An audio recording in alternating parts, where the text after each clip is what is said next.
विविध भारती पुणे ठळक बातम्या. पुण्यासाठी जादा चटई क्षेत्र निर्देशांक मंजूर करतानाच पायाभूत सुविधांसाठी असलेल्या जागेत कपात सुचवणाऱ्या सुधारित विकास नियंत्रण नियमावलीला त्वरित स्थगिती देऊन यासंबंधी स्वतंत्र बैठक घेण्याची मागणी शहरातील अनेकविध सामाजिक संघटनांनी केली आहे. राज्यसभेच्या माजी खासदार वंदना चव्हाण यांच्या नेतृत्वाखाली यासंबंधीचं एक निवेदन मुख्यमंत्री एकनाथ शिंदे यांना पाठवण्यात आलं आहे.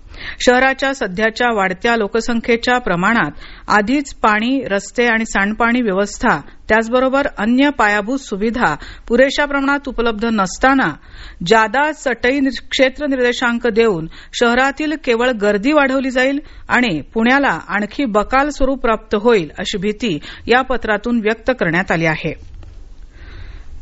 म्हाडाच्या अधिकृत संकेतस्थळाशी नामसाधर्म्य असणारं बनावट अनधिकृत संकेतस्थळ तयार करण्यात आलं असून या माध्यमातून काही नागरिकांची फसवणूक झाल्याचं निदर्शनास आलं आहे. त्यामुळे म्हाडा प्रशासनातर्फे अज्ञात व्यक्तींविरुद्ध सायबर सेलमध्ये तक्रार दाखल करण्यात आली आहे.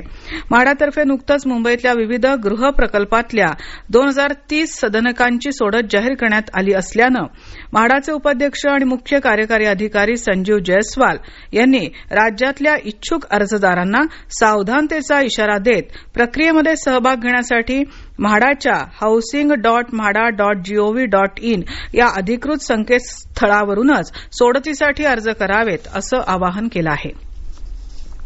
उद्या साजऱ्या होणाऱ्या स्वातंत्र्य दिनाच्या पार्श्वभूमीवर देशातील विविध सुरक्षा दलातील 1037 कर्मचाऱ्यांना गृह मंत्रालयानं सेवा आणि वीरता पदकं जाहीर केली आहेत.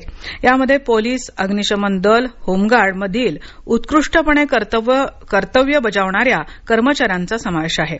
यापैकी 213 जणांना वीरता पदकं तर 94 जणांना विशेष सेवेसाठी राष्ट्रपती पदकं जाहीर करण्यात आली आहेत.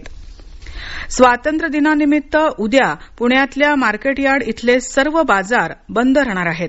तसंच मोशी, मांजरी, उत्तमनगर आणि खडकी उपबाजारही उद्या बंद राहणार आहेत. त्यामुळे शेतकऱ्यांनी आपला शेतमाल विक्रीसाठी आणू नये असं आवाहन बाजार समितीच्या वतीनं करण्यात आलं आहे. या होत्या आतापर्यंतच्या ठळक बातम्या. यानंतरच्या ठळक बातम्या उद्या सकाळी 8 वाजता.